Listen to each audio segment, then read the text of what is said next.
La diffusion vient de démarrer. Tous les participants sont en mode écoute seul. Très bien. Bonjour. Allô, est-ce que vous nous entendez? Vas-y, voir. Allô, allô? Test son? Encore un essai. Test son? Ça a l'air de marcher.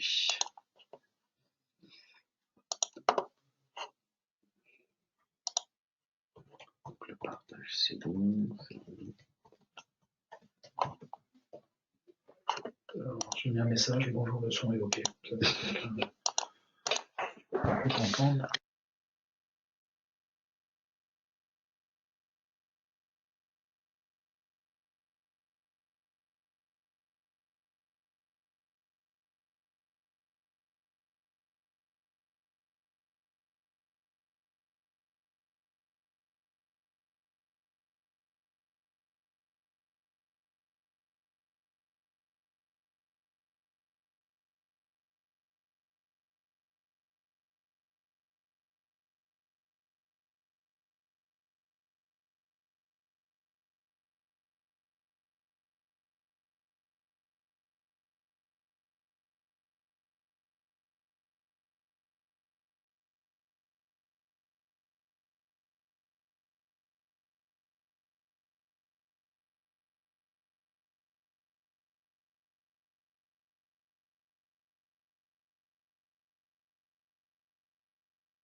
Bonjour à toutes et à tous.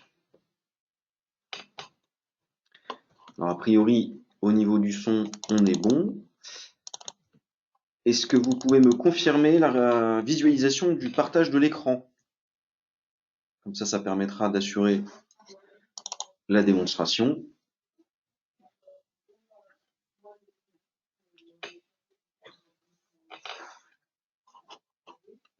Je ne sais pas si je vois les questions des autres.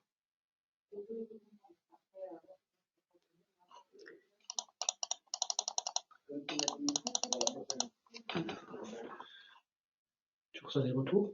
Alors, pour l'instant, je n'ai pas de retour sur le partage d'écran. Applique voir sur le menu pour voir si.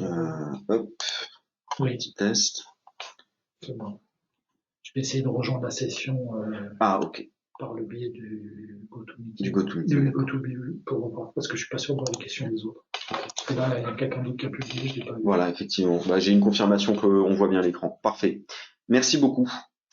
Je pense qu'on peut démarrer. Du coup, tout d'abord, je vous remercie de nous avoir rejoints donc, pour cette petite web démo sur l'une des nouveautés de la 10.7 qui a été sorti donc en fin novembre 2021 et qui entre donc dans le cadre d'une refonte assez globale opérationnelle de ce qu'on va proposer au fur et à mesure des versions qui vont venir sur la partie finance, à savoir donc un nouveau module recouvrement qui a été donc la principale évolution de cette version 10.7, accompagnée d'une révolution technique, à savoir donc la fusion comptabilité et règlement.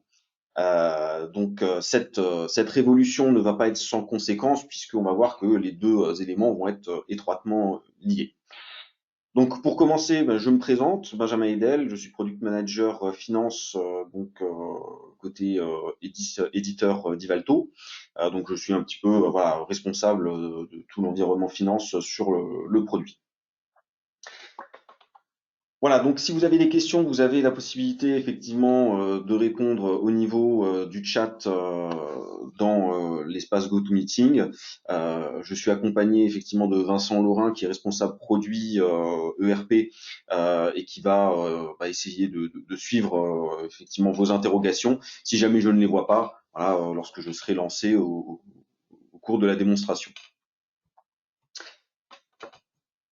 Voilà, donc j'observe effectivement qu'on a un certain nombre de participants, donc on va pouvoir démarrer cette présentation avec donc à l'écran le menu que on retrouve de manière classique sur la partie d'Ivalto, et donc en premier lieu une petite particularité qu'on observe tout de suite avec une distinction dans les modules finance où on retrouve bien sûr le module comptabilité qui est le module classique qu'on connaît tous jusqu'à présent, et une distinction au niveau du module règlement avec donc un règlement old et un règlement new.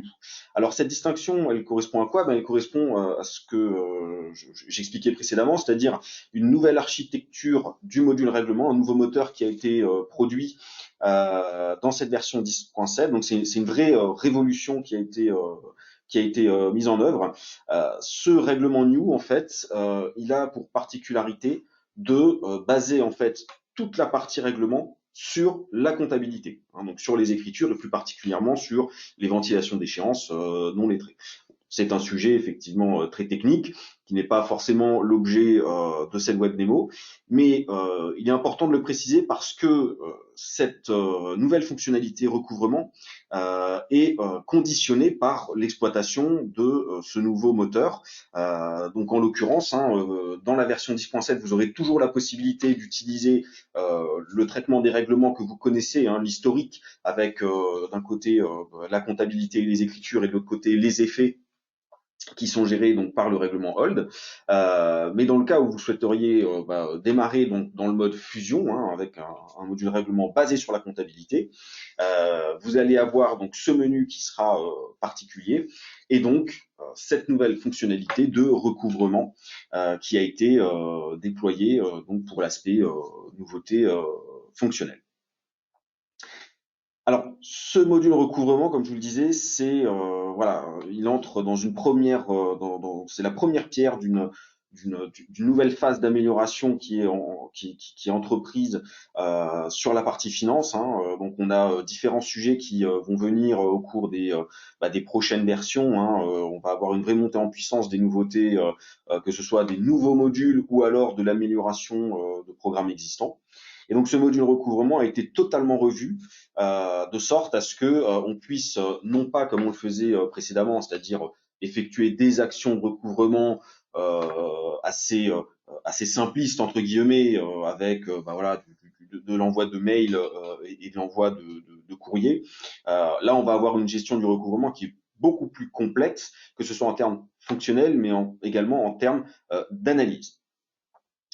Voilà. Et en premier lieu de cette partie recouvrement, le point d'orgue de notre vision, c'était de centraliser les fonctions.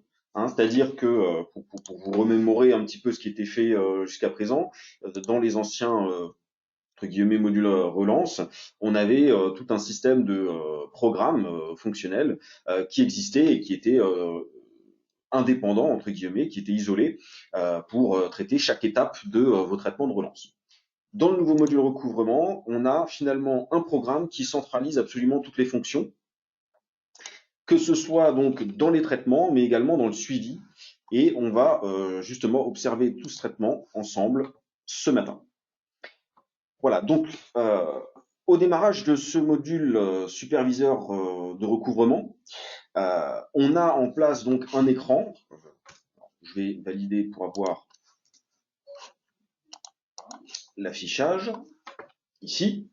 Donc on a un écran en fait qui est finalement un cockpit, une console dans laquelle on va pouvoir observer toutes les opérations de relance à effectuer, tous les traitements possibles et même des analyses par tiers éventuelles qu'on va voir dans un second temps. Donc cet écran-là, il a un intérêt. Donc premier intérêt, c'est de rebondir sur un certain nombre de d'objets qui sont finalement annexes à cette partie recouvrement. On a tout un aspect fonctionnel où là on va avoir vraiment tous les traitements possibles. Donc on voit que effectivement ça va ça propose un peu plus de fonctionnalités que ce qu'on avait dans l'ancien module de relance. Et donc toute la partie détaillée avec les clients à relancer, les actions de relance à effectuer en fonction du programmation que vous avez défini. On y reviendra un peu plus loin. Et bien sûr, tout un pavé sur les filtres si on veut faire une analyse très précise sur un élément en particulier. Et c'est sur cet aspect-là que je vais débuter un petit peu cette présentation. On voit que finalement, en premier élément de filtre de cette partie recouvrement, on a la notion d'agent. Effectivement, dans l'ancien module relance, on avait un traitement qui était unique, c'est-à-dire qu'un utilisateur qui faisait les relances le faisait finalement sur potentiellement tous les clients, quels qu'ils soient.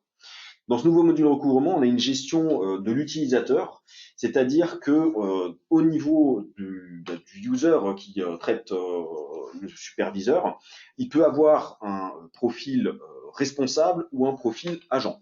En l'occurrence, l'utilisateur avec lequel je suis connecté est responsable, c'est-à-dire qu'il peut afficher, traiter finalement tous les clients qui ont une action de relance prévue, qu'ils soient affectés ou non à un agent. Et on le voit ici dans le détail des opérations. Ici, j'ai ma liste de clients et ici, j'ai les agents potentiellement affectés. Voilà, ici, par exemple, pour Benjamin Hedel, j'ai un agent qui est dédié au suivi de ce client-là. Et donc, en tant que responsable, je peux effectivement visualiser, suivre et traiter donc un client qui a une affectation ou non. Bien sûr, l'agent à proprement parler, lui, aura accès uniquement à son pool de clients qu'il doit gérer. Donc, c'est au niveau de la fiche client, je vous le montre brièvement, qu'on va pouvoir déterminer si le client concerné est géré à un agent de recouvrement. Alors, porte, j'en prends un au hasard. Hop, je descends un peu, voilà. Donc, c'est dans l'onglet comptabilité, confidentialité. On a un pavé relance dans lequel on va pouvoir renseigner la stratégie de recouvrement. Donc ça, c'est un élément, ça correspond aux familles de relance qui étaient anciennement utilisées dans l'ancien module. Donc à savoir si effectivement vous allez effectuer une programmation de recouvrement selon la typologie de votre client. Là, par exemple, j'ai différentes stratégies qui sont prévues. J'ai le client normal, j'ai le client privilégié et j'ai le client difficile sur client pour lequel il est difficile effectivement de récupérer, de recouvrer les créances. Voilà, donc vous allez pouvoir avoir plusieurs stratégies, dans chaque stratégie avoir votre programmation. Jusque-là, effectivement, on est dans un schéma assez classique de ce qui était proposé en termes d'architecture de paramétrage. On a aussi donc dans cette partie relance la possibilité de distinguer l'objet entre guillemets du tiers qui va être relancé, à savoir soit le client à proprement parler, donc en l'occurrence ici le C003, mais dans le cas où le client appartiendrait à une centrale, donc en l'occurrence ici le C002, je pourrais très bien définir que le recouvrement se fera sur la centrale et non sur le client de commerce et logistique. Voilà, dernier élément, et c'est ce dont je parlais précédemment, c'est l'agent de recouvrement. Donc c'est dans ce pavé-là que je vais pouvoir indiquer quel est l'agent qui va suivre au niveau recouvrement ce client-là. Voilà, donc c'est par ce biais-là que je vais avoir cette information et donc la remonter au niveau du superviseur, si je reviens dessus, donc du ou des agents qui vont traiter les différents clients. Voilà, donc là on est dans une présentation un petit peu globale, présentation par défaut qui s'effectue par client avec donc en sous-branche les actions à opérer, donc comme je disais, en fonction de votre programme de relance à effectuer. Hein, et donc à chaque fois vous allez avoir le détail des échéances à relancer. Alors là j'ai beaucoup de choses qui correspondent à des acomptes, des avoirs. Alors effectivement là aussi c'est quelque chose qu'on a pallié entre guillemets par rapport à l'ancien module. On retrouve finalement dans cette partie relance, bien sûr toutes les échéances positives, hein, donc toutes les factures, bien sûr les saisies manuelles d'écriture également, mais également aussi tous les acomptes et tous les avoirs. L'idée étant d'avoir une visualisation complète de la situation des créances du client en fonction du jour de retard qui ont été constatés. Voilà, donc à chaque niveau, vous allez avoir en fait cet affichage donc par client, par action et le détail des échéances qui les concernent. Donc c'est l'affichage par défaut. Mais on a au niveau donc des filtres qui sont tout en haut de l'écran, la possibilité de faire un regroupement, non pas par client, mais par action. Voilà. Donc là, on va être plus sur une logique de traitement de masse où finalement je peux effectivement procéder de la façon suivante, à savoir que j'ai ici tous les appels téléphoniques que je dois opérer auprès de tous mes clients concernés. Donc on garde finalement un petit peu la logique, mais elle est inversée. Donc j'ai la liste des clients que je dois appeler avec donc les échéances concernées par les retards que j'ai paramétrés. Et ensuite, je peux passer potentiellement au mailing. Donc après, on a différents niveaux de mailing qu'on peut paramétrer. Tout ça, c'est du paramétrage. Hein. Ça, c'est vous qui allez pouvoir le définir au niveau du programme de recouvrement, mais on y reviendra un peu plus loin pour pouvoir procéder comme ça. Donc sur voilà, sur plutôt un côté traitement de masse, le regroupement par client hein, qu'on a par défaut, lui est plutôt visé sur une côté analytique du traitement de l'encours du tiers. Voilà, donc ça c'est un premier élément de visualisation. Donc ça va être effectivement en fonction de la politique de recouvrement qui va être effectuée au niveau de l'affichage. Autre élément pour continuer finalement sur les différents accès qu'on a depuis ce superviseur, on a bien sûr accès à la fiche tiers. Hein, donc lorsque vous êtes sur un tiers ou sur l'une des actions qui le concerne, vous rebondissez automatiquement sur la fiche tiers commerce et logistique. Hein, avec tous les éléments qu'on a vus, et notamment donc si vous souhaitiez potentiellement changer l'agent de recouvrement ou non, ou lui affecter une stratégie, vous pourriez le faire directement donc par ce biais-là. On va avoir aussi accès à la fiche client 360 degrés. Donc c'est un élément qui est également disponible depuis la fiche tiers, mais on y a mis un accès direct depuis cet écran-là. Donc fiche client 360 degrés qui vous remonte un ensemble d'informations donc très transversales hein, par rapport à votre tiers, avec voilà des notions donc générales, mais également des notions un peu plus commerciales, donc sur le suivi, sur les pièces qui ont été traitées sur le tiers, et après des notions un petit peu plus économico-financière avec les éléments de chiffre d'affaires. Bon là je suis sur une base de test, j'ai peut-être pas pris le bon client. En tout cas sur le chiffre d'affaires, je n'ai pas lancé le calcul. J'ai la répartition ici donc au niveau des événements pour tout ce qui concerne la CRM. Pareil pour la partie règlement.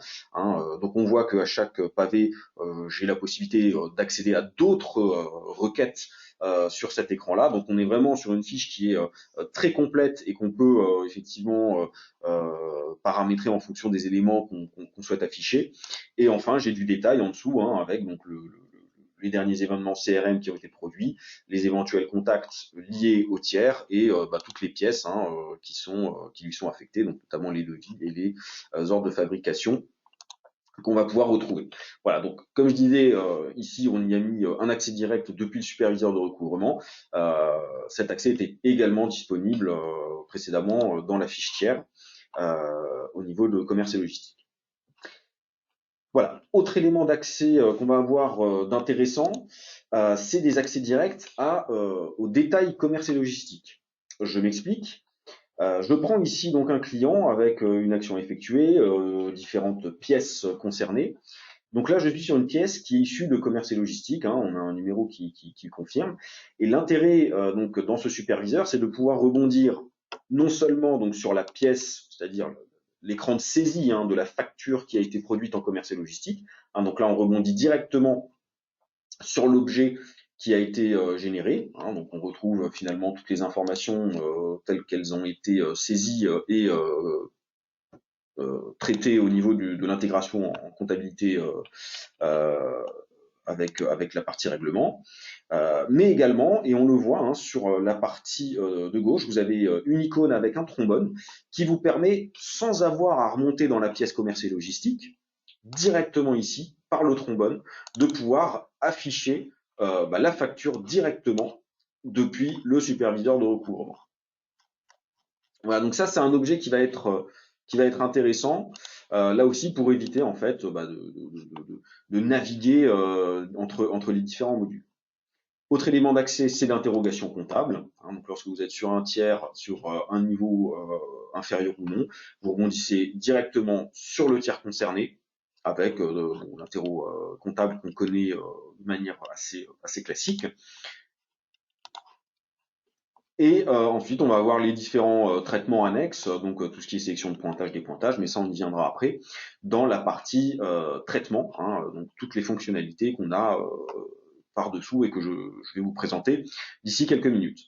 Voilà, on a aussi donc une vue créance client sur laquelle je reviendrai après, qui va être finalement un écran d'analyse beaucoup plus complet sur la situation globale du tiers, mais ça, on aura une visualisation plus détaillée juste après le détail des fonctionnalités. Voilà, on peut également exporter donc ce tableau-là effectivement par tableur. Hein, donc là, c'est du Excel. Il vous remonte donc les éléments d'affichage tels qu'on les a à l'écran, avec donc le détail des échéances qui est affiché. Ah, donc on le voit ici. Alors on a tous les indicateurs en première colonne. Après, on retrouve donc ici toute la présentation telle qu'on l'a vue. Hein. Donc on a le client en premier niveau, puisque je suis dans cette vision-là. On a le détail des actions et ensuite les différentes pièces qui vont le constituer. Voilà, donc on a exactement vraiment toutes les informations qu'on a fait afficher au niveau de l'écran. On a aussi la possibilité de faire une impression, donc une impression de l'état qui est présenté. Donc, vous voyez, c'est un petit peu de la même manière. Vous allez observer donc par tiers, donc les différentes échéances qui sont à recouvrer en fonction de votre stratégie de recouvrement. Là, tout dépendra entre guillemets de votre programmation. Voilà pour la partie un petit peu présentation. Donc je vous disais, je passe dessus sans forcément tous les exploiter. On a un ensemble de filtres qui sont possibles si vous souhaitez faire une analyse très particulière. Donc si je prends par exemple en tant que responsable, je veux observer toutes les actions de recouvrement que tel ou tel agent doit effectuer là ce matin dans le cadre de ces opérations. Voilà, je peux donc filtrer pour observer finalement toute la charge de travail qui lui est affectée sur les futures relances à effectuer. Je peux faire une analyse sur un client donné ou sur effectivement une étendue. Je peux faire une analyse également sur la typologie, donc en fonction de la stratégie, pour vous montrer un petit peu en faisant F9. Voilà, comme je vous le disais, j'ai créé différentes stratégies de recouvrement. Donc pour rappel, ça fait un petit peu référence aux familles de relance qu'on avait précédemment. Avec donc la possibilité d'en avoir plusieurs. Moi, j'ai créé un circuit normal, un circuit privilégié, un circuit dur, en fonction de la typologie de mon client et de, bien sûr, sa capacité à nous régler rapidement. Et alors, petite parenthèse au passage, à ces stratégies de recouvrement, on a créé la possibilité de mettre en place des seuils d'encours qui vont automatiser l'application des feux en commerce et logistique. Hein, donc effectivement, commerce et logistique, vous avez la possibilité de mettre un client en feu orange, feu rouge, voilà, pour essayer de limiter entre guillemets le traitement de certaines pièces. Donc en fonction de l'encours que vous allez paramétrer ici, dès lors que le client dépasse tel seuil indiqué, et de la stratégie qui lui est affectée bien sûr, le feu va automatiquement s'appliquer. Hein, donc on a rajouté effectivement cette possibilité-là. Voilà, donc comme je disais, au niveau des filtres, on retrouve également cette analyse spécifique également. Hein. Donc on a en détail ici le rappel des différentes stratégies de recouvrement qui sont affectées à chaque client. Hein, si je reviens dessus, voilà, je peux facilement identifier quels sont voilà, les clients ici. Donc là, on a un client difficile. Hein, donc je peux trier si je souhaite justement le matin démarrer avec les urgences ou alors les risques de recouvrement pour chaque client. Je peux commencer avec les clients voilà, difficiles et ensuite passer aux clients qui sont entre guillemets classiques. Voilà, donc c'est vrai que je ne l'ai pas précisé, mais chaque colonne peut être triée de sorte à ce que vous puissiez prioriser. Et également, on a rajouté l'indication entre le client facturé et le client à relancer, hein, dans le cas où vous auriez un tiers payeur qui serait différent du tiers facturé. Voilà, on a d'autres informations également qu'on va avoir donc en fonction du niveau.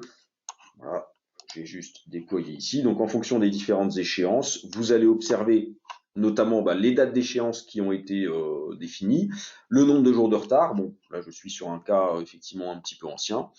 Vous avez donc les différents montants, le pourcentage par rapport à l'encours total à recouvrer sur ces éléments-là. Et vous allez aussi avoir potentiellement la présence d'actions qui ont été effectuées. Mais pour cela, on aura un peu plus loin justement la possibilité de suivre dans le détail toutes les actions de recouvrement qui ont été menées pièce par pièce. Mais on y reviendra dans quelques minutes. Voilà, donc pour finir sur les différents filtres, on peut filtrer par stratégie, par typologie d'action. On retrouve donc tous les types qu'on va voir juste après.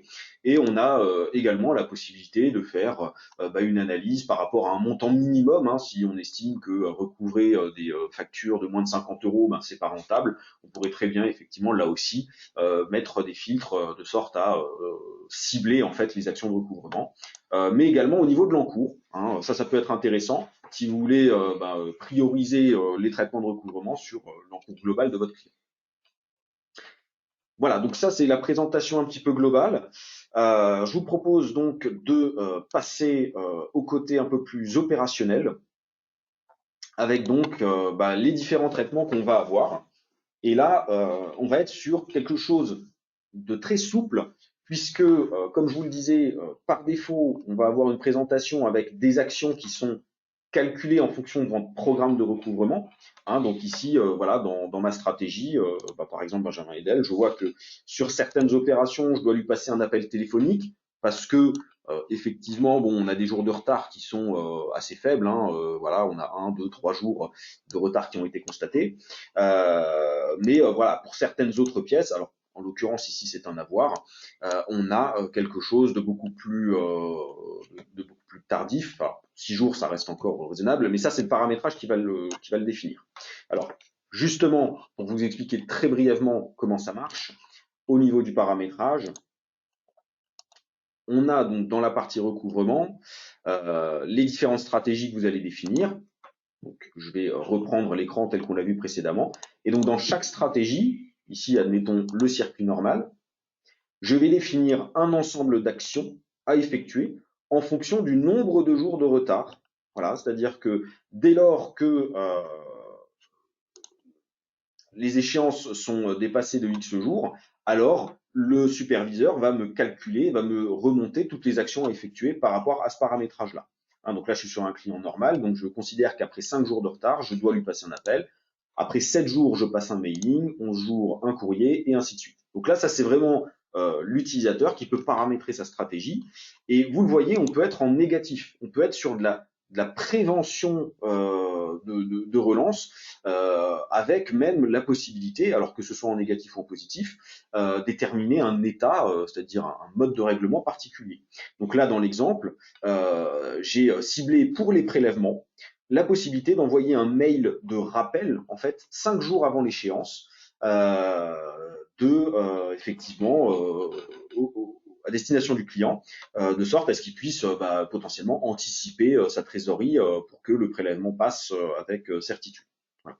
Donc on peut faire du préventif également, il n'y a aucun problème, et on peut cibler aussi en fonction des typologies de règlements qui vont être rencontrées. Voilà, donc on est ici sur cette partie programmation, comme je le disais. Après, dans chaque action, on va pouvoir définir les textes de recouvrement. Donc ça ne bouge pas. On a réutilisé cette logique-là parce que elle était finalement assez claire en fonction des différentes analyses qu'on a faites et des différentes interventions qu'on a eues auprès de certains clients finaux. Voilà, le traitement est assez simpliste. Vous avez un texte en tête, un texte de pied, et à l'intérieur, vous aurez le tableau détaillé des échéances qui sont à relancer. Voilà, donc en l'occurrence, vous allez pour chaque action affecter un texte. Donc là, par exemple, j'ai créé un texte prélèvement à venir qui va transmettre, donc en fonction du cas de figure, ce texte-là sous forme de courrier ou de mailing. Mais ça, on va le voir tout de suite. Voilà, donc on va rentrer dans le côté opérationnel. Et donc notamment, hop, voilà, ici donc mon client Benjamin Edel, j'ai un certain nombre d'opérations effectuées. Alors je peux traiter de deux façons différentes, c'est-à-dire que si je suis en accord avec ma stratégie et que j'applique toutes les actions qui ont été précalculées, je vais pouvoir sélectionner une ou plusieurs, voire toutes les pièces de mon niveau. Donc ici par exemple, je fais hop le niveau, F5 pour afficher ou alors la case à cocher pour sélectionner. Et là, je peux faire valider action. Si je fais valider action, eh bien tout simplement, Divalto va générer l'action qui a été prévue par rapport à votre programme que vous avez défini. Donc, la valider action va me lancer l'appel téléphonique. Donc, ça vous ouvre cet écran-là avec la possibilité de mettre un commentaire. Donc, appel pour point de situation, admettons. Et quand vous validez, alors, vous allez avoir deux éléments qui vont s'afficher. Un premier élément que je réduis, qui est ce qu'on appelle la vue créance client, c'est-à-dire la visualisation de l'intégralité des échéances du client en fonction de ce qu'il a, alors que ce soit échu, non échu, avec les acomptes. Voilà. Là, on a finalement la vision de l'encours du client dans sa totalité. Donc ça, c'est un avantage, c'est-à-dire que lorsque vous lancez l'appel, alors si effectivement vous avez un CTI, ça va vous déclencher donc l'appel directement via le CTI. Et donc, dès lors que vous êtes au téléphone avec votre client, vous avez donc la visu globale, ce qui vous permet de faire un point de situation avec lui assez général, en lui rappelant qu'effectivement, il a peut-être des factures qui vont arriver là très bientôt à échéance. Et donc, durant la conversation, vous avez ce second écran qui est rappelé avec le commentaire que vous avez mis, et donc vous allez pouvoir prendre des notes au fur et à mesure de l'échange que vous allez avoir. Donc voilà, s'engage à régler les factures ouvertes à fin février d'ici 10 jours, admettons. Voilà.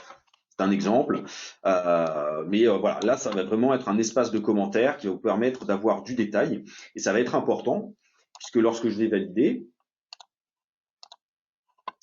voilà, donc je reviens ici dans mon écran global, je peux ici donc fermer l'opération, et donc là, j'ai tout le traitement qui va venir recalculer les opérations, et donc dans mes appels téléphoniques, alors j'ai deux éléments qui apparaissent avec donc les traitements qui ont été effectués.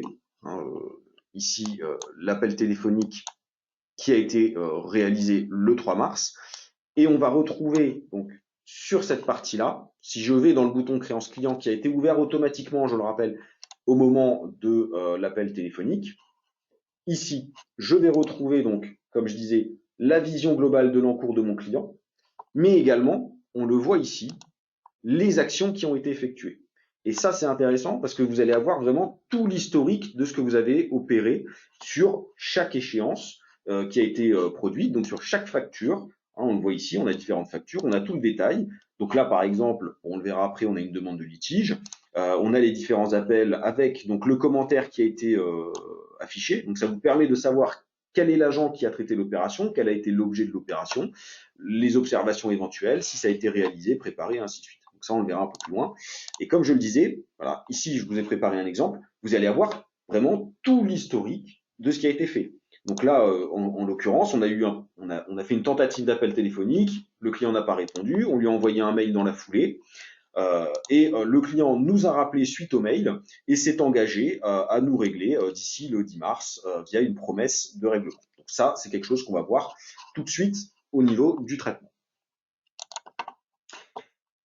Voilà, donc ça c'est la partie validation, comme je vous disais, elle vous génère l'action qui est prévue, mais vous avez tout à fait la possibilité d'effectuer une action différente. C'est-à-dire que par exemple, sur ces deux actions-là, ou sur le mailing de base par exemple, alors je regarde juste pour vous montrer quelque chose, ça peut être intéressant.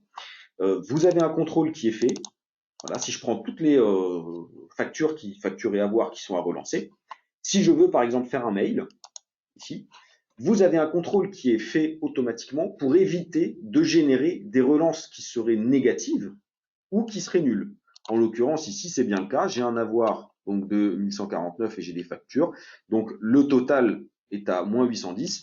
Ça permet d'éviter effectivement d'envoyer donc des relances négatives. Voilà. Si donc, comme je le disais, j'ai une action qui est prévue et que je veux faire une action différente, donc là j'ai un appel, je veux faire un mail, aucun problème. Vous avez ici donc la possibilité de forcer les actions que vous souhaitez, hein, sur toute ou partie de vos échéances. Hein. Je pourrais avoir plusieurs niveaux, je pourrais avoir même plusieurs clients.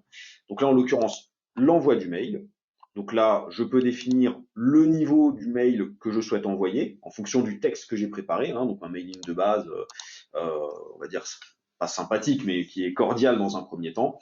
Voilà, mailing suite à non-réponse de l'appel. Je prends un exemple, je valide. Et là, donc, ça envoie un mail au client. Alors, je vais vous montrer brièvement comment ça se matérialise. Hop. Alors, je vous montre ça rapidement. Hop. Là. Tac, je recherche le mail qui est généré ici. On a ton agenda hein, pour l'instant. Ah, on voit mon agenda, d'accord. Tu dois être sur l'autre écran. Sur l'autre écran, ok. Alors c'est pas grave, je vais vous le montrer. Je cherche juste ce qui nous a été envoyé. Exemple de mail. Hop. Je regarde si c'est bien ceci. Voilà. Est-ce que je peux l'ouvrir en grand? Voilà. Donc tu le ramènes sur l'autre écran, hein, parce que là. Ok. Là, pardon. Il arrive. Voilà. On arrive au bout. Effectivement, avec le double écran, c'est plus compliqué. Donc voilà, ça c'est le texte qui sera envoyé. C'est donc la nouveauté qu'on a affichée. C'est vrai que jusqu'à présent, le mail qui était transmis, c'était un mail avec un texte brut entre guillemets, et on avait en fait l'impression qu'il était en pièce jointe. Là, la grande différence, c'est que on va avoir donc le texte directement prévu donc, dans le corps du mail, avec donc le détail des échéances à recouvrer. Et donc, alors dans l'exemple qu'on voit ici, on a même une distinction entre le client payeur qui aurait plusieurs clients facturés. Hein, donc là, par exemple, on a deux clients facturés, on a Agora Bureau et Agora Bureau à l'agence de Tarbes, qui va venir envoyer en fait un mail complet à la centrale. Donc ça, c'est un élément qui est assez important. Après, ce qu'on va retrouver également au niveau de cet exemple-là, alors j'en ouvre un autre pour vous montrer aussi. Voilà, donc c'est l'autre exemple qu'on a. C'est que non seulement on va avoir donc le corps du mail qui s'affiche avec toutes les informations, mais également on va avoir automatiquement dans le mail, en pièce jointe, un zip avec toutes les factures concernées par les échéances. Voilà, donc ça vous permet d'éviter d'enregistrer la facture et d'avoir à la mettre manuellement dans la pièce jointe du mail. Là, c'est vraiment fait en automatique, hein. On retrouve donc la facture 191-193 qui sont concernées par la relance au niveau du client. Donc là, tout est fait automatiquement par le superviseur de recouvrement. Voilà, donc ça va être quelque chose d'assez intéressant. Donc non seulement vous pouvez forcer effectivement l'action, hein, quelle qu'elle soit, mais voilà, au niveau du mail, on a quand même procédé à certaines évolutions qui nous étaient effectivement remontées par rapport à l'ancien module de relance. Voilà, donc au niveau de l'appel, alors je cherche, par exemple, on va reprendre notre Benjamin Edel. On a donc l'appel qu'on a vu précédemment, donc qui vous génère le CTI avec la possibilité d'avoir une vision globale et de mettre du détail en commentaire.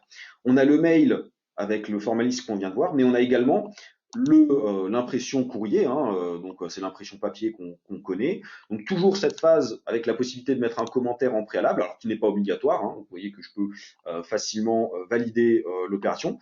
Petite précision, on a, comme on l'avait également dans la relance jusqu'à présent, la possibilité de préparer l'action. Hein, donc là ici, il est vrai que je ne fais que des réalisations, hein, donc je génère un mail, je génère un appel téléphonique et ainsi de suite. Donc là on voit l'impression, hein, qui fait référence aux textes de relance qui ont été préparés, hein, tels qu'on les a vus précédemment. Hein, donc là, effectivement, on a toujours cette possibilité-là. Mais pour vous montrer par exemple ici la préparation, admettons que là donc j'ai mon client Action Bureautique qui a un appel téléphonique et un courrier contentieux et que je veuille tout mettre en courrier contentieux. Voilà, je veux pas traiter l'opération, je veux juste le changer. Alors bon, ce sont des avoirs, mais pour les factures, quel que soit le type hein, d'opération, on retrouve la même logique. Hein. Donc mon échéance, je vais pouvoir la sélectionner. Je suis sur du courrier contentieux, donc je me mets en courrier. Ah bah oui, forcément, du coup, elle est négative, donc je vais pas pouvoir la traiter. Je cherche, hop, ici, je vais reprendre, je vais mettre, donc pour Benjamin Edel, des appels qui sont prévus, un mailing. Je vais tout mettre en mailing de base, en préparation toujours, hein, je suis pas obligé de réaliser. Donc je me mets en mailing, mailing de base, je prépare l'action uniquement, je valide. Et donc à ce niveau-là, on va retrouver donc notre client Benjamin Edel qui n'a plus que le mailing de base avec les différentes opérations à effectuer. Et ça va être intéressant parce que ça vous permet d'avoir dans un premier temps une analyse où vous allez préparer toutes vos actions de recouvrement à faire et dans un second temps, si vous le souhaitez, faire toutes les actions de masse comme on l'avait vu avec le filtre au début pour avoir un traitement global action par action. Voilà. Donc on a vraiment une liberté de pouvoir forcer les actions prévues, de pouvoir les préparer pour ensuite les traiter dans un second temps. Là, c'est vraiment l'utilisateur qui a la main pour traiter toutes les opérations. Voilà, donc au-delà des fonctionnalités qu'on a observées, donc le téléphone, le mail et le courrier, on a développé d'autres éléments qui vont pouvoir traiter des situations assez variées, avec notamment la promesse de règlement. Alors la promesse de règlement, je vais prendre un autre exemple ici, donc j'ai préparé, vous voyez, là aussi on a finalement en fonction du nombre de jours de retard, toute la stratégie qui se met en avant, hein, en fonction des éléments. Donc je disais la promesse de règlement, c'est donc la possibilité pour une ou plusieurs factures, hein, ou avoir d'ailleurs, de finalement reporter l'échéance parce que vous avez peut-être négocié avec votre client qui est en difficulté temporaire au niveau de sa trésorerie. Voilà, vous lui accordez effectivement un petit délai de règlement. Alors, c'est très simple à utiliser. Hein, vous allez pouvoir donc sélectionner là où les échéances, quel que soit le niveau d'ailleurs, hein, je peux même changer de niveau, je peux prendre toutes les échéances du client si je le souhaite. Hein, là, c'est vraiment totalement libre. Et ici, donc, j'ai la promesse de règlement, donc qui me permet, comme on l'a toujours à chaque action, de mettre un message, négociation, report accepté, je vais mettre le 15 mars, peu importe, ça c'est vraiment du texte, hein, c'est moi qui mets l'objet de l'élément. Alors, effectivement, là, on a un contrôle qui est fait. pour ne reporter que les factures. Donc, je contrôle ici l'élément. Attendez, je vérifie juste qu'il ne m'a pas ouvert. Hop, pardon. L'information. Attendez, je crois que là, il m'a généré l'opération.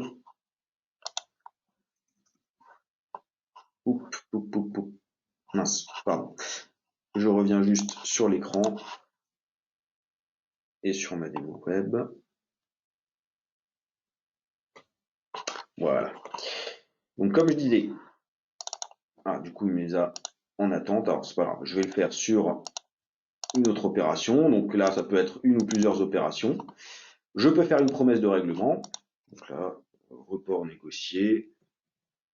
C'est du texte.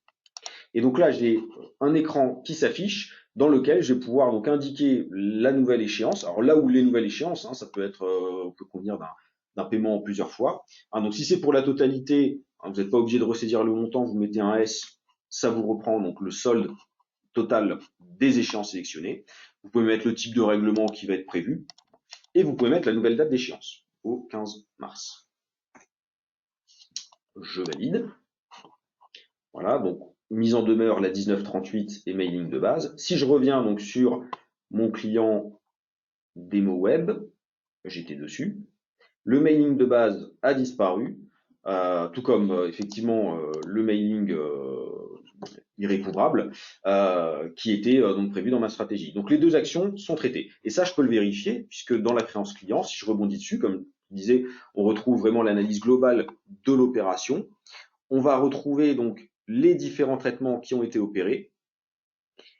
Et donc, ici, notamment, nos deux échéances pour lesquelles il y a eu un report négocié. Voilà, donc on retrouve toujours l'historique qui est indiqué. Cette nouvelle fonctionnalité, elle va être importante parce qu'en fait, elle introduit une nouvelle notion qui est la date d'échéance initiale. C'est-à-dire que quand vous avez une facture que vous intégrez dans votre comptabilité, elle va avoir une date d'échéance, ce qui est classique. Mais lorsque vous allez faire donc une promesse de règlement ou un rééchelonnement, d'ailleurs dans le module règlement de manière classique, la date d'échéance initiale sera conservée. Et là, on va avoir donc une date d'échéance actuelle qui va prendre le pas jusqu'à ce qu'elle soit dépassée. C'est-à-dire, le client s'est engagé à payer au 15 mars. Si au 16 mars, on n'a toujours pas constaté le règlement, à ce moment-là, c'est la date d'échéance initiale qui va être remise au niveau du superviseur de recouvrement pour pouvoir avoir les vrais jours de retard. Parce que sinon, on garde uniquement le 15 mars et au 16 mars, il nous remonte effectivement un seul jour de retard par rapport à l'échéance. Donc on a toujours en mémoire cette date d'échéance initiale qui est conservée. Donc elle va être prise en compte au niveau du recouvrement pour avoir justement cette information-là et prioriser potentiellement, on l'a ici, l'information qui nous dit qu'on a une promesse de règlement. Au niveau de la balance AG, la date d'échéance initiale sera également prise en compte pour avoir la véritable échéance par rapport au nombre de jours de retard. Voilà. Donc là, on a un vrai suivi en fait de l'opération qui va être faite en fonction de l'échéance qui a été saisie lors de la promesse. Voilà. Donc si je reviens au niveau de mon client démo web dans mon superviseur, dans cette promesse-là, donc à partir du 7 mars, elle remontera dans le superviseur avec ici un indicateur pour dire attention, voilà, le client s'était engagé à me payer, il ne l'a pas fait. On va peut-être effectivement prioriser une action de recouvrement avant de passer à des clients ou des situations plus classiques. Voilà, donc la promesse de règlement qui se fait de cette façon-là. Autre fonctionnalité qu'on a rajoutée, c'est la demande de e-paiement. Alors c'est une fonctionnalité qui existe en commerce et logistique, qui permet d'envoyer en fait un lien de facturation par carte bancaire à votre client final par rapport à une ou plusieurs échéances là aussi. Alors j'essaye de voir effectivement, hop, ici, voilà, j'ai deux factures, donc d'un montant ici donc de 830 et 3095. Donc j'en ai sélectionné plusieurs. La demande de e-paiement. Voilà. Ici, donc, vous calculez automatiquement le total à régler. Donc, si vous preniez l'intégralité du client, ce serait donc les 8 874,57. Ça va envoyer donc un mail au contact du client qui est ciblé comme étant un payeur. Hein. Donc là, il y a une gestion des contacts aussi qui va être intéressante. Vous pouvez également le notifier par téléphone, hein, via SMS. Donc vous validez l'opération. Et donc le client final, là, vous pouvez mettre un message, envoi pour paiement CD. Vous validez. Donc là, vous avez effectivement une opération qui est en attente de paiement. Et là, ça va être intéressant également parce que votre client, ici, hop, je vous ouvre un mail, il va recevoir, tiens, on le voit d'ailleurs, hop, je viens de le recevoir, il va recevoir ce mail-là, c'est-à-dire donc un mail lui demandant de régler le paiement donc des 3 926 avec un lien de règlement sur lequel il va pouvoir donc rebondir. Il va pouvoir indiquer son numéro de carte, un numéro test, 0622, ici 1, 2, 3, et procéder au paiement. Voilà, donc le paiement est lancé via la carte bancaire. Hop. Voilà. Pas que tu fasses trop de démos, sinon tu n'auras plus de sous à la fin du mois. Voilà, effectivement, ça risque d'être un petit peu compliqué si je mets ma carte directement. Donc là, j'ai l'information en réel qui m'indique que le paiement est réalisé, donc ça c'est une première chose, mais également au niveau du mail, vous allez avoir une confirmation de la réception d'un paiement hein, qui a été effectué, donc ça vous donne toutes les informations qui ont été indiquées. Et le client qui a procédé au paiement, lui, va avoir un accusé de réception, lui confirmant qu'il a bien effectué le paiement avec le reçu qui lui permettra de justifier l'opération. Voilà. Alors, pour précision, hein, mais effectivement, ça c'est une fonctionnalité qui avait été déjà développée au niveau de la commerce et logistique. Donc ça passe effectivement par différents partenaires, donc PayPlug, Payzen et Molly. En l'occurrence, là, j'ai utilisé donc PayPlug pour faire la démonstration avec donc les messages qui sont générés par le partenaire. Voilà, donc cette demande de e-paiement, elle va être là aussi intéressante, puisque de toute façon, hein, comme toute action qui est effectuée, on va retrouver dans la créance finalement le détail de l'opération, avec donc ici les demandes de e-paiement. Alors ça, c'était les anciens que j'ai fait. Voilà, donc il y avait cette facture-là. Je peux faire dernière action. Tiens, ce sera peut-être si intéressant. Donc je peux trier ici donc les dernières actions qui ont été effectuées. Donc j'ai les promesses et j'ai bien sûr les demandes de e-paiement avec la notion de payer, hein, parce que là j'ai bien eu le retour de PayPlug sur le paiement effectué au niveau du partenaire. Voilà. Donc à ce niveau-ci, on va avoir d'autres possibilités de traitement qui correspondent alors pour la plupart à plus une notion de workflow.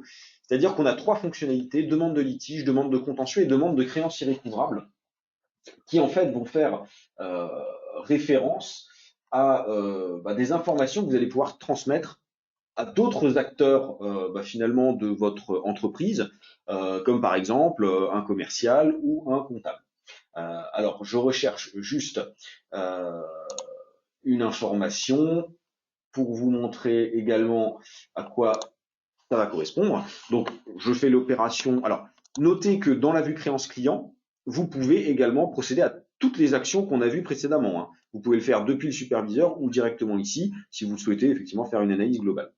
Donc, dans le cadre d'une demande de litige, ça marche de la même façon. Hein. Vous pouvez sélectionner plusieurs échéances souhaitées et faire cette demande-là, donc qui est en fait la transmission d'un mail à un groupe d'acteurs dans votre entreprise, comme par exemple un commercial. Voilà, le client, vous l'avez au téléphone, appel téléphonique, insatisfait de la prestation, souhaite une réduction, voilà, par exemple, hein, voilà, que vous allez pouvoir valider. Et donc ce traitement-là, donc vous voyez deux choses, c'est que vous retrouvez l'information de la demande de litige qui apparaît hein, pour les différentes demandes qui ont été renseignées, avec donc le message comme d'habitude, mais surtout vous avez un indicateur ici qui vous dit que l'opération est donc en cours de litige et qu'elle est bloquée. Alors on la bloque forcément, pour pas remettre de l'huile sur le feu. Hein. Je vais pas relancer un client qui dès le départ me dit qu'il ne payera pas. Hein. Donc le temps que le commercial négocie, je vais pouvoir avoir cette information-là. Alors au niveau du traitement, on va avoir en fait, alors que ce soit pour le contentieux, l'irrécouvrable, qui sont plutôt à destination des comptables. Hein. Là, on est dans un schéma où je suis un agent de recouvrement, je ne suis pas comptable. Hein. Voilà, je fais effectivement de la relance client uniquement. Je suis dans un métier très précis. Hein. Donc, pour la demande de litige, ça va envoyer un mail à des acteurs, donc généralement des commerciaux, mais ça c'est du paramétrage. Hein. C'est vous qui allez pouvoir identifier les utilisateurs qui vont être concernés. Demande de contentieux, demande de créance irrécouvrable, c'est la même chose. C'est l'envoi d'un mail à un autre utilisateur. Donc, comme je disais, par exemple, un comptable qui va pouvoir faire la demande de contentieux ou de créance irrécouvrable dans les modules règlement. Donc, ici, j'ai un exemple de mail. Alors, ils ont tous plus ou moins effectivement la même typologie. Hein. Donc là, par exemple, pour la demande de mise en contentieux, c'est un texte, voilà, donc qui est envoyé d'un utilisateur à un autre, hein, en fonction des indications de la fiche utilisateur, et qui demande effectivement à passer en contentieux, en irrécouvrable, ou alors de traiter un litige par rapport aux échéances qui vont être indiquées en dessous, en fonction donc de l'utilisateur qui sera ciblé. Voilà, donc on est vraiment sur une démarche d'interaction entre utilisateurs depuis ce module recouvrement en fonction des différentes opérations à effectuer. Voilà, donc au niveau des différentes fonctionnalités, j'ai envie de dire à destination du client ou de l'interne, on va avoir donc toute cette partie-là qui va être intéressante. Dernier élément qu'on va pouvoir également gérer, c'est la possibilité d'exclure. Hein. Alors on l'a dans la créance client, mais on l'a également dans le superviseur. Hein. On peut tout à fait exclure une échéance. Hein. Donc, admettons celle-ci. Voilà, c'est une facture. On sait que voilà, on a des problèmes. Il faut qu'en interne, voilà, on se mette à niveau pour répondre à la demande. Voilà, donc en attendant que la situation se stabilise, on ne fait pas de recouvrement. Donc à ce moment-là, je peux sélectionner, donc encore une fois, une ou plusieurs échéances, quel que soit le niveau, hein, et par le bouton exclusion, je peux ignorer la relance. Donc là, en fait, ça vous gèle finalement toutes les actions de relance. Hein, tant qu'elle est exclue, elle sort de la partie recouvrement pour éviter la génération des traitements en attente de validation de la direction. Je mets n'importe quoi, hein, c'est à titre d'exemple. Hein. C'est aussi ça l'intérêt, c'est d'avoir aussi la possibilité de mettre un maximum de détails dans chaque opération, de sorte à ce que on puisse avoir vraiment un suivi donc dans la vue créance client des traitements qui ont été faits. Alors, donc là, de la même manière, je trie par action. Vous voyez que j'ai ignoré la relance. Hein. Je peux la réintégrer si je le souhaite parce que voilà, j'ai eu retour de la direction. Ils me disent que on peut recouvrer effectivement, on a solutionné le problème. Voilà, je réintègre. Voilà, validation DG et je valide. Voilà, et donc, hop, si je reprends, je retrouve donc ici l'exclusion, ici la réintégration qui a bien été faite. Voilà. Donc, au niveau des différentes actions, voilà ce qu'on peut finalement déterminer. On a la possibilité, alors si jamais on a mis vraiment beaucoup de texte en fonction des différentes demandes, admettons celle-ci, hein, parce que vous avez vu que finalement on a quand même un espace qui est assez conséquent. Hein. Si jamais on a dépassé la taille maximale de la colonne ici, alors vous voyez qu'on peut quand même afficher beaucoup de choses, mais dans tous les cas, on pourrait ici avoir le bouton détail action qui vous permet de remonter finalement sur l'écran de saisie avec toutes les informations qui ont été renseignées sur l'action concernée. Voilà, donc là, si vous avez du détail, vous pourriez rebondir directement à ce niveau-là. Voici donc pour les différentes actions. Ce que je peux vous montrer également, c'est l'analyse des actions, mais de manière générale. C'est-à-dire que là, dans la vue créance client, on a un suivi des actions de recouvrement qui s'effectue échéance par échéance, donc presque envie de dire facture par facture, mais on va avoir la possibilité également d'avoir donc un suivi un peu plus global sur les différentes actions qui ont été effectuées. Alors on a ici donc un suivi des en-têtes de recouvrement, c'est-à-dire que chaque action va être effectuée, donc on le voit ici avec les différentes opérations. Alors là on est sur plutôt effectivement quelque chose de très global. Ce qui va être beaucoup plus intéressant d'un point de vue utilisation quotidienne, c'est le détail d'historique des actions de recouvrement qui lui vous remonte en fait toutes les actions de recouvrement effectuées, quelles qu'elles soient, c'est-à-dire quel que soit le client, quelle que soit la typologie, et ainsi de suite. Et ça va être intéressant parce que ça va vous permettre d'observer, par exemple, pour un client de manière très globale, sans forcément avoir une visualisation pièce par pièce, d'avoir finalement l'historique de toutes les actions qui ont été effectuées sur ce client-là, avec la possibilité, alors on retrouve tout, hein, là vous le voyez, quelle que soit donc la pièce, quelle que soit la typologie, vous pouvez observer par exemple toutes les actions de type appel qui ont été faites sur ce client-là.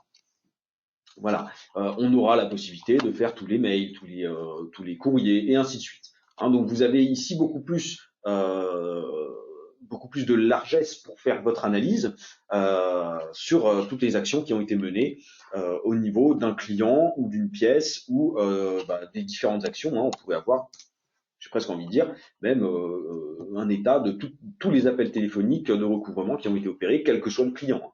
Ça vous permet là aussi d'avoir peut-être une analyse en fonction des différents traitements qui ont été opérés.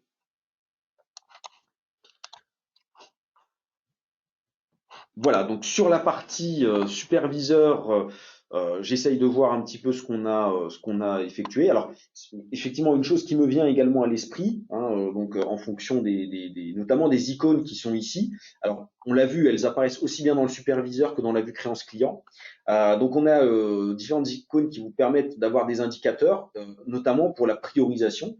Alors, vous avez l'icône qui vous indique si l'élément est en traitement ou non. Vous avez l'indicateur qui vous indique si l'échéance était promise, hein, parce que dès lors qu'elle est promise, elle sort du recouvrement jusqu'à ce que la date d'échéance convenue soit dépassée, hein, et donc que le client n'a pas tenu sa promesse. Donc elle remonte dans le superviseur de recouvrement et vous indique attention, le client n'a pas tenu son engagement. Voilà, donc ça vous permet là aussi, comme je disais, de prioriser. Vous avez l'indicateur potentiellement qui vous dit si vous avez plusieurs actions prévues sur votre client. Hein, donc on le voit ici, hein, on a effectivement différentes typologies d'actions, hein, d'où la possibilité de forcer, si on le souhaite, affecter un niveau unique de recouvrement pour l'ensemble des échéances concernées pour le client. Donc la présence de pièces jointes, hein, si vous êtes sur une facture commerce et logistique. Et là, on arrive sur des informations. Voilà. On retrouve aussi dans le superviseur de recouvrement l'indication de demande de mise en litige, hein, pour avoir l'affichage des éléments qui seraient en attente côté, par exemple, commercial en négociation. Et surtout, et c'est ce point-là qu'on n'a pas évoqué et qui me vient à l'esprit, c'est la présence d'un impayé. Voilà. Donc ça va être aussi très important parce que très clairement, vous avez ici un risque de recouvrement par rapport à ces opérations-là. Hein, donc, vous pouvez trier en cliquant dessus, donc pour cibler vraiment spécifiquement les actions de relance à effectuer pour les clients qui auraient effectivement une ou plusieurs échéances qui seraient revenues en impayé. Hein, là, vous êtes en droit de vous dire peut-être qu'il y a un problème de trésorerie et que on va peut-être effectivement pousser pour récupérer l'encours échu. Voilà, donc c'est finalement toutes ces informations-là qu'on va retrouver, comme l'exclusion qu'on a vu précédemment, avec donc ici un ensemble d'éléments qu'on a observé. Donc vous avez un certain détail qui s'affiche au niveau de la base de données. Hein, on voit donc ici la possibilité de rajouter plus d'informations que ce que nous avons mis par défaut. Voilà, donc en définitive, comme je disais, on va retrouver sur cette partie recouvrement quelque chose d'assez intéressant, puisqu'on a finalement une console centrale dans laquelle on va pouvoir traiter l'intégralité des opérations, donc qu'elles soient programmées, qu'elles soient forcées, qu'elles soient exclues, on a une liberté totale de traitement. Et en complément de cette fonctionnalité-là, on a donc la vue créance client qui, elle, va avoir un intérêt beaucoup plus analytique, dans le sens où on va retrouver donc une visualisation de l'état du client, de son encours, hein, donc échu, non échu, donc quelles que soient finalement les opérations concernées, mais également toutes les actions, l'historique qui aura été traité. Alors j'ai pas pris, si là effectivement j'ai un client sur lequel j'ai fait un certain nombre d'opérations, hein, donc on retrouve pour chaque facture les opérations qui ont été effectuées en termes de recouvrement et qu'on va pouvoir retrouver en global dans le détail de l'historique de recouvrement. Voilà, donc au niveau de cette version 10.7, donc toute cette nouvelle architecture, cette nouvelle vision du recouvrement qu'on a totalement revue, hein, donc ça a été construit vraiment ex nihilo pour pouvoir voilà essayer de finalement apporter une nouvelle fonctionnalité qui va être beaucoup plus complète d'un point de vue opérationnel et finalement analytique sur le recouvrement. Voilà, c'est vrai que j'étais lancé, j'ai pas vu si on avait des questions. Je m'en suis occupé, c'est bon. Voilà, Vincent effectivement est intervenu, donc merci, parce que c'est vrai que on rentre vraiment tout pile dans le timing.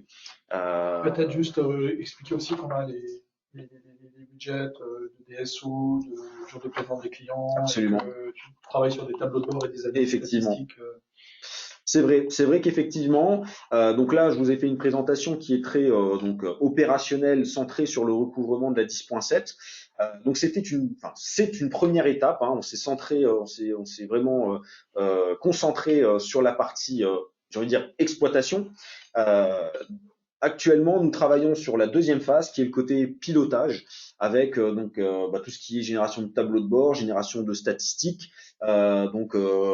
suivi, hein, notamment des règlements avec tout ce qui est créances risquées. On va sortir quelques widgets. Voilà, donc ça va être le côté effectivement plus pilotage qu'on est en train de monter.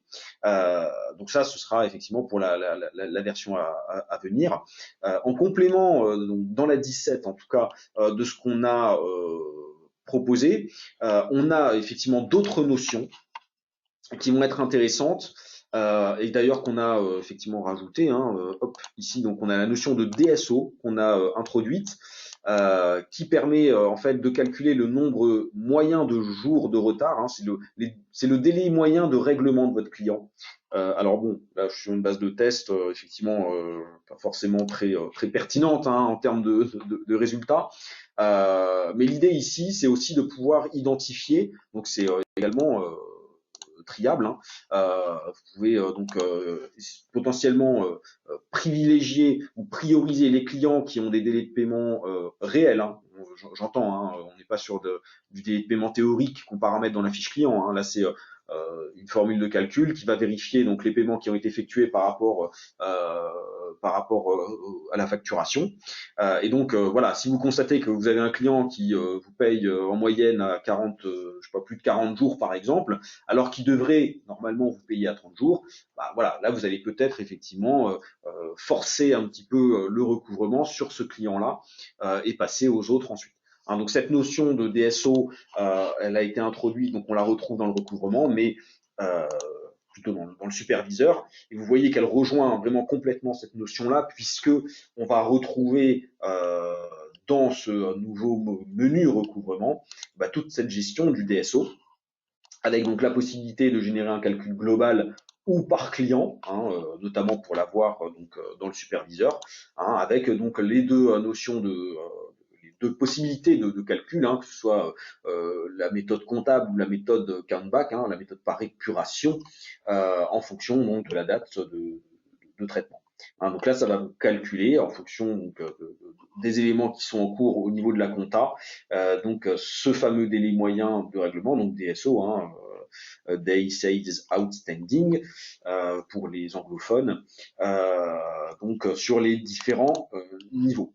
Voilà. Et donc vous allez retrouver au niveau de l'historique, si vous souhaitez un suivi, donc tous les calculs qui ont été faits, donc soit sur du global, hein, donc on voit ici par exemple que en global, j'ai lancé un calcul hier, donc je suis en moyenne sur un délai de règlement de 13 jours pour l'ensemble de mes clients. Hein. Là, je suis vraiment sur l'intégralité de mon dossier. Mais après, je peux lancer un calcul ici. Donc, on voit en novembre, hein, on était sur pour ce client-là sur 10 jours de délai moyen de règlement. D'ailleurs, tiens, ça va être intéressant de l'analyser sur un client en particulier, hein. Donc on voit que je l'ai lancé à plusieurs étapes, hein, donc au 1er janvier 2021, au 1er novembre, au 1er décembre. Et on voit que bon, très clairement la différence, c'est qu'au 1er janvier 2021, j'étais à 335 jours de délai moyen de règlement. Bon, voilà, encore une fois, je suis sur une base démo, j'ose espérer que ça n'arrivera pas dans la réalité. Au 1er novembre, on était à 10 jours de délai moyen de règlement pour ce client-là, et au 1er décembre, on est à 3 jours. Donc ça peut être aussi un indicateur qui va être intéressant pour vous, puisqu'il va vous permettre aussi de mettre en avant la pertinence de vos actions de recouvrement. Hein, là, très clairement, on passe de 10 jours à 3 jours. Ça signifie bien que effectivement, on a été assez efficace sur le recouvrement des créances qui ont été émises sur ce client-là. Voilà, donc à cette notion de DSO, donc dans le cadre du recouvrement, on propose également des nouveaux widgets finance, avec donc par exemple l'évolution du DSO. Alors encore une fois, hein, vous voyez ma base de test qui s'affiche. Alors on était sur des très belles performances jusqu'à fin de l'année, et puis on voit que là en mars ça explose. Donc là, voilà, ça peut être aussi, donc, comme je vous disais, un indicateur de performance du recouvrement.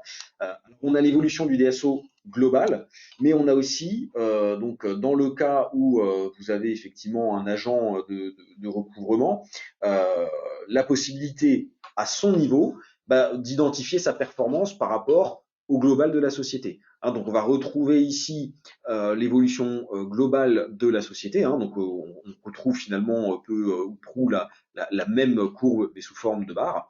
Et donc dans le cas où votre agent a effectué des opérations sur des clients donnés, hein, donc en fonction du pool de clients concernés, il va pouvoir challenger finalement les délais moyens de ses clients par rapport aux délais moyens total pour le portefeuille de clients que vous avez dans votre société.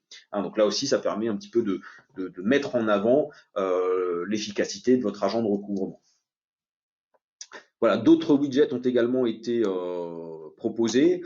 Une évolution sur l'évolution mensuelle de la balance âgée, donc je ne l'ai pas calculé, il faudrait que je le fasse. Je vais voir si peut-être l'annuel je l'ai faite.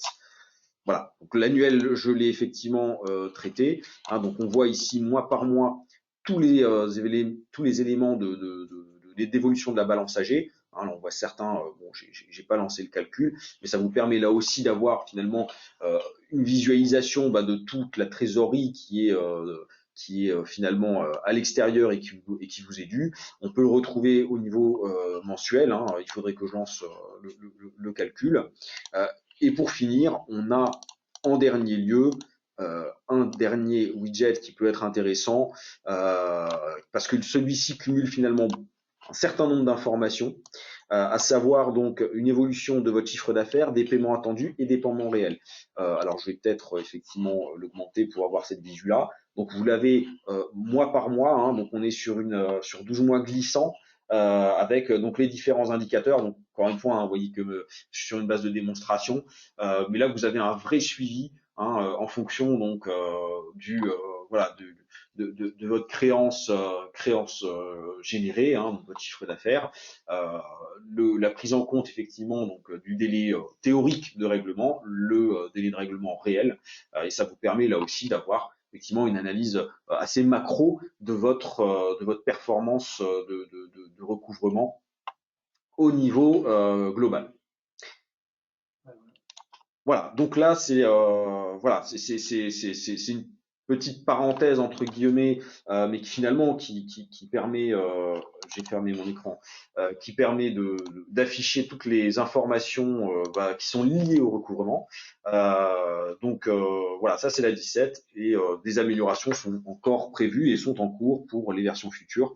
Donc comme je disais sur la partie pilotage. Voilà, donc pour ma part, on a fait un gros tour du sujet, hein, on a vu toutes les fonctionnalités et tous les traitements possibles. J'espère que donc ça aura répondu à vos demandes et que ça aura effectivement suscité un intérêt pour cette nouveauté qui est effectivement la première marche des futurs programmes qu'on prévoit sur la partie règlement, mais également comptabilité à partir des prochaines versions qui viendront. Voilà, donc si on a plus de questions au niveau du chat, a priori non, me dit effectivement Vincent. Je propose qu'on s'arrête là pour aujourd'hui. Et donc, j'espère voilà, qu'on aura l'occasion d'échanger à nouveau et très bientôt sur de futures nouveautés ou voilà, sur de futurs projets qui seront prévus sur la partie finance de l'ERP. Voilà. Merci à tous. Passez une bonne fin de journée, un très bon appétit et à bientôt. Au revoir.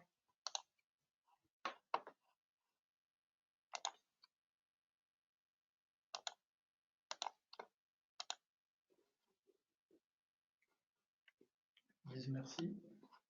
Merci beaucoup.